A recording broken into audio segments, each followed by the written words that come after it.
C'est très émouvant. Très émouvant. C'est une affaire d'amitié, de fidélité, d'engagement et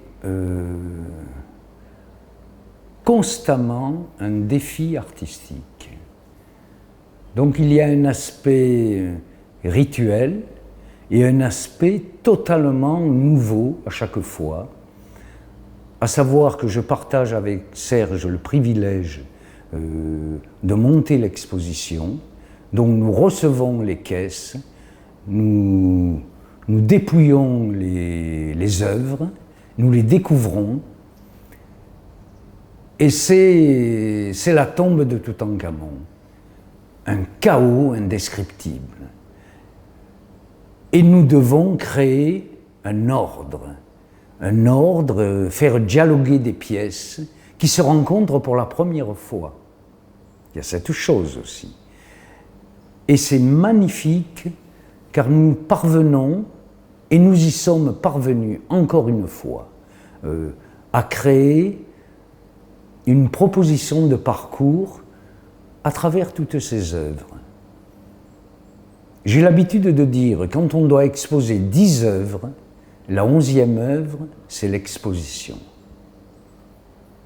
Il a évolué, oui, le rapport au verre. Le verre a toujours fait partie de ma vie. Dès l'enfance, je vivais dans un village de pêcheurs, près de Marseille, qui était autrefois un village prolo, industriel, avec une immense verrerie en ruine, qui avait cessé de fonctionner en 1936. On y soufflait des bonbonnes pour le vin, pour l'huile, et il restait une friche industrielle. Aujourd'hui, on les valorise. C'était une usine extraordinaire, immense, des voûtes effondrées.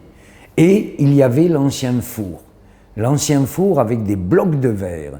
Et j'ai découvert le verre sous l'aspect de pierres de verre, de blocs de verre.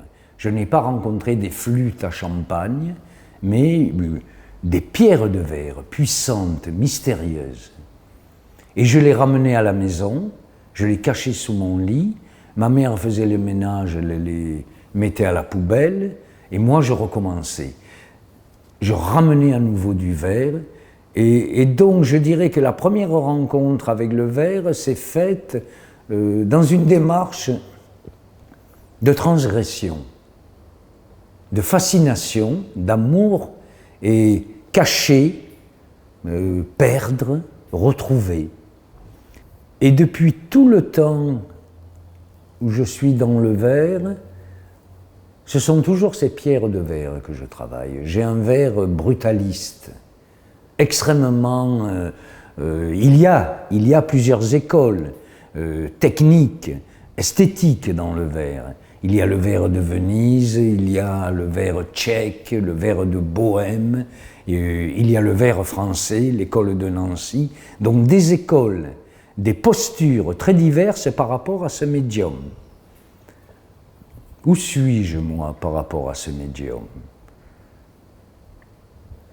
Je suis dans une obsession liée d'une part à cette rencontre dès l'enfance et en même temps une autre rencontre liée dans le même lieu. Le commandant Cousteau avait découvert un bateau antique à quelques kilomètres de mon village et dont les plongeurs remontaient des amphores et nous étions sur le quai et on regardait ces objets, cette mémoire perdue, ensevelie, qui revenait à la surface. Et ça m'a enchanté. Et donc j'ai voulu, à l'adolescence, j'ai dit à mes parents que je voulais être archéologue. Ils m'ont dit non, tu seras instituteur. On n'a pas notre mot à dire. Donc j'ai été instituteur. J'ai été instituteur, puis professeur d'art plastique, et puis le verre me tourmentait, je collectionnais le verre ancien. J'ai eu énormément de galets, et surtout Schneider, un verrier de l'époque Art déco. Et puis un jour, je me suis posé la question, j'avais dépassé les 30 ans, et si je rencontrais le verre, si je cessais de le rêver, est-ce que je pourrais l'approcher? Et là, ça a été un parcours du combattant extrêmement difficile.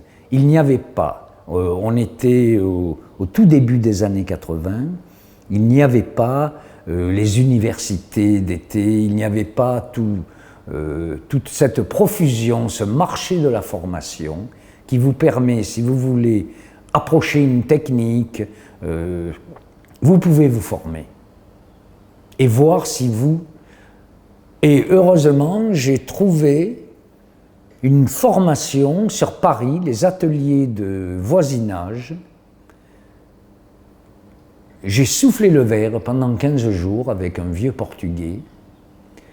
Au bout de 15 jours, je ne savais rien faire. En plus, il voulait me faire un verre à whisky.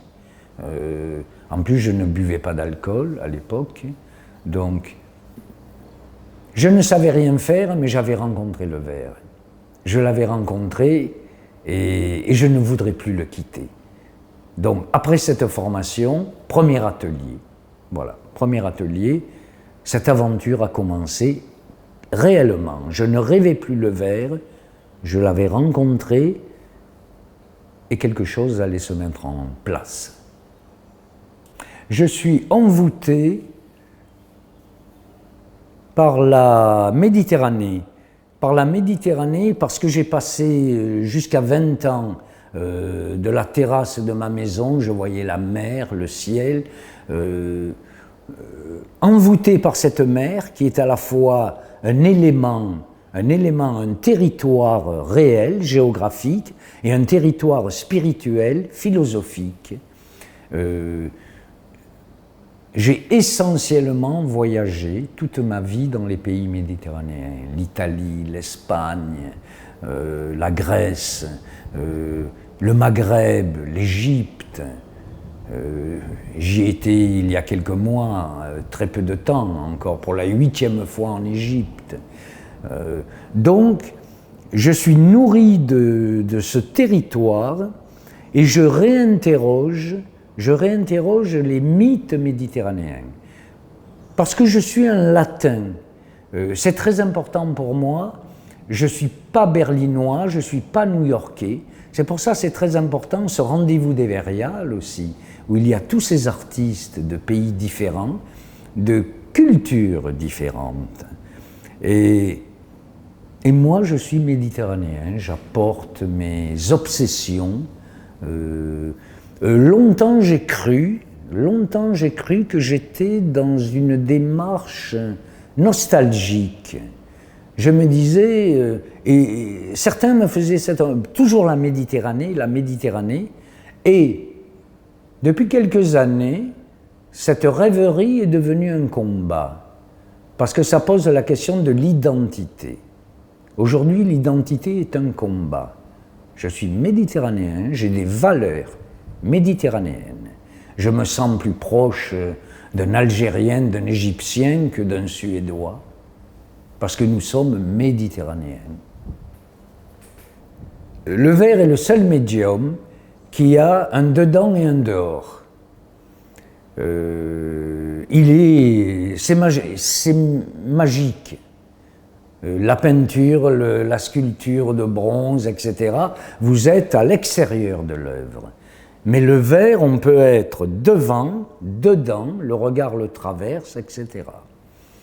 Et j'ai beaucoup travaillé, toujours dans cette rêverie sur le passé, sur l'Antiquité, sur un élément d'objet, un travail de l'Antiquité, le camée, les bagues, où vous avez une représentation en relief ou en creux. Et ça m'intéresse, le creux, parce que c'est une image qui n'existe que si la lumière joue et si l'on se déplace. Donc dans mon travail, très souvent, il y a ce travail du vide, ce qui est fascinant. Dans mon travail, vous voyez une scène et vous tournez derrière la pièce. En réalité, c'est du vide, c'est du creux. C'est une illusion. C'est une illusion. J'aime. Le verre permet de fabriquer des leurres poétiques. Vous voyez, vous pensez voir du volume, en réalité, vous voyez un creux. C'est merveilleux. Émile Gallé est né en 1846, mort en 1904. Il a apporté une révolution dans le verre. J'ai l'habitude de dire que le verre n'existe pas. Il y a ce qu'on appelle les états vitreux. Les états vitreux de la silice. Une silice fondue, du sable, un sable fin. D'ailleurs, dans l'exposition, nous avons des recherches très très intéressantes sur ces visages différents de la silice qui peut aller de la brutalité, de l'opacité jusqu'à la transparence. Là, au Verrial, à la Galerie Internationale, on a ce panorama, ce parcours sur la matière, entre autres. Émile Gallé a apporté au verre une peau, une chair. Avant, le verre était essentiellement la Venise, des choses très fines, d'une légèreté dans la main, des pièces éblouissantes, qui n'avaient aucun poids. Gallé, ce sont des vases, des objets lourds. Ils ont une chair, une peau, et surtout, il y a un propos. L'objet transporte un propos. Gallé était un fou de botanique, mais vraiment un passionné. Il a même fait des découvertes. Et nous avons tous ces décors de fleurs, de végétation, et même parfois il y a on les appelle verreries parlantes, des fragments de poèmes gravés sur ces vases. Donc moi j'ai retenu de Gallé la peau, la chair, le propos. Parce que le verre est un médium très dangereux, trop séduisant, très séduisant. Attention, attention à sa douceur, à sa beauté. Il peut vous enchanter sans rien dire. Déco, un objet beau. Moi, ce qui m'intéresse, c'est que le verre, pourquoi faire? Pour dire quoi? Et c'est là où les artistes, nous avons... Qu'est-ce que nous faisons? Quel compagnonnage nous avons avec le verre? Voilà. Pour dire quoi? Raconter quoi? Quel récit? Parce que la question se pose aussi au Verrial. On a des narrations. On a des narrations très évidentes, presque littérales, littéraires, et on a au contraire des narrations très en retrait, où il y a uniquement la narration optique.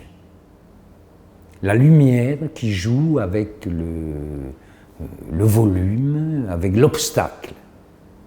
Ça m'intéresse aussi dans le verre. La transparence et l'opacité, la liberté et l'obstacle. Généralement, Serge nous donne un thème. Il nous donne un cadre. Et ça me plaît beaucoup. Qu'on me donne un cadre, qu'on me donne une contrainte, où je vais essayer d'exprimer ma liberté dans ce cadre, voire de transgresser, de m'opposer au thème. Mais j'ai un objet. Là, Serge, aujourd'hui, cette année, nous a rendu une liberté qu'on n'avait jamais perdue, mais là, au contraire, une très grande liberté. Donc, c'est une liberté qui m'a ramené profondément à moi-même, à savoir une méditation sur le temps que j'ai eue constamment, dont j'ai proposé une séquence. Généralement, les pièces que j'apporte au Verrial sont reliées. C'est une séquence. Je présente un Janus qui est ce Dieu de la mythologie, qui est un Dieu qui a deux têtes. Donc j'ai présenté un Janus qui est une interrogation non pas sur le passé et le futur, mais sur le présent. Où suis-je? Quel est mon présent? Ce présent coincé entre passé et futur. Et là, j'ai beaucoup voyagé cette année. Je suis allé au Maroc, je suis allé en Égypte, je suis allé en Turquie. Et c'est au Maroc. J'étais à Marrakech, j'étais dans un riad et tous les soirs je montais sur la terrasse et j'observais le ciel. Et j'observais les étoiles. Et ce qui m'intéressait, cette splendeur des étoiles, je me disais, dans ces milliards d'étoiles, la plupart sont mortes. C'est l'astronomie qui nous dit cela. Elles sont mortes il y a des millions d'années, mais leur lumière nous parvient maintenant. C'est une espèce de casse-tête pour la raison. Et je me disais, ok, ce que je vois, là encore, c'est une illusion. Il y a de la vie et de la mort. En réalité, il y a une archéologie astronomique. Il y a des ruines dans ce ciel. Et donc, j'ai proposé une pièce que j'appelle les étoiles mortes, parce que je me suis interrogé sur ma propre vie. J'ai 80 ans cette année.